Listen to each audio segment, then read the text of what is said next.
Hello বন্ধুরা, arrow Bangla চ্যানেলের পক্ষ থেকে আপনাকে জানানো হচ্ছে আন্তরিক শুভেচ্ছা এবং অভিনন্দন। সো বন্ধুরা, অষ্টম শ্রেণী পাশে জেলা আদালতে কিন্তু কর্মী নিয়োগ করা হচ্ছে, মাসিক বেতন দিচ্ছে 17,000 টাকা। সেই বিষয় নিয়ে আজকের এই ভিডিও। পশ্চিমবঙ্গে জেলা আদালত তথা জেলা বিচারকে অফিসে কর্মী নিয়োগের বিজ্ঞপ্তি প্রকাশিত হয়েছে। সেই বিষয়ে জানতে হলে ভিডিওটি সম্পূর্ণ দেখার অনুরোধ রইল। পশ্চিমবঙ্গের চাকরি প্রার্থীদের জন্য বিরাট সুখবর, জেলা দায়রা আদালতে কর্মী নিয়োগের জন্য নতুন বিজ্ঞপ্তি প্রকাশিত হয়েছে সম্প্রতি।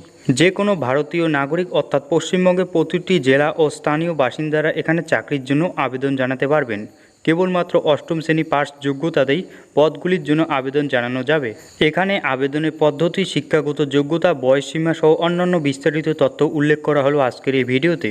এখানে আপনারা দেখতে পাচ্ছেন এমপ্লয়মেন্ট নাম্বার 2 এবং 3, পদের নাম হচ্ছে নাইট গার্ড, ডে গার্ড এবং গার্ডেনার। মোট শূন্যপদ হচ্ছে 11টি। শিক্ষাগত যোগ্যতা, ইচ্ছুক আবেদনকারীকে যে কোনো স্বীকৃতি বিশ্ববিদ্যালয় অথবা মাদ্রাসা থেকে ন্যূনতম অষ্টম শ্রেণী পাস করে থাকতে হবে। এর সঙ্গে আবেদনকারী শারীরিকভাবে ভালো সবল সক্ষম হতে হবে। মাসিক বেতন, রূপা 2019 আইন অনুযায়ী কর্মরত প্রার্থীর মাসিক বেতন শুরু হবে 17,000 টাকা থেকে। বয়সসীমা 1 জানুয়ারি থেকে 2024 তারিখ অনুযায়ী আবেদনকারীর ন্যূনতম বয়স হতে হবে 18 বছর থেকে সর্বোচ্চ 40 বছরের মধ্যে হতে হবে।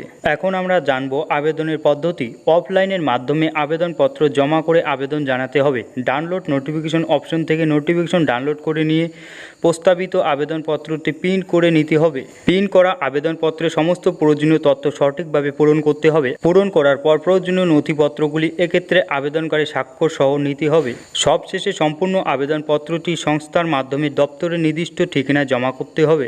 আবেদন ফি, তপশিলি জাতিভুক্ত প্রার্থীদের 100 টাকা এবং অন্যান্য সমস্ত শ্রেণীভুক্ত প্রার্থীদের 300 টাকা আবেদন ফি জমা করতে হবে। যে কোনো রাষ্ট্রায়ত্ত ব্যাংক ড্রাফটের মাধ্যমে আবেদন ফি জমা করতে হবে। আবেদনপত্রটি জমা দেওয়ার ঠিক না, তো সিম্পলি আপনাকে আবেদনপত্রটি এই ঠিকানায় পাঠাতে হবে এবং আবেদনের শেষ তারিখ হচ্ছে 4 মে 2024 পর্যন্ত। সো বন্ধুরা, আপনি যদি ইন্টারেস্টেড থাকেন এই পদে আবেদন করার জন্য, তো এইভাবে আপনি আবেদনপত্রটি জমা করতে পারবেন।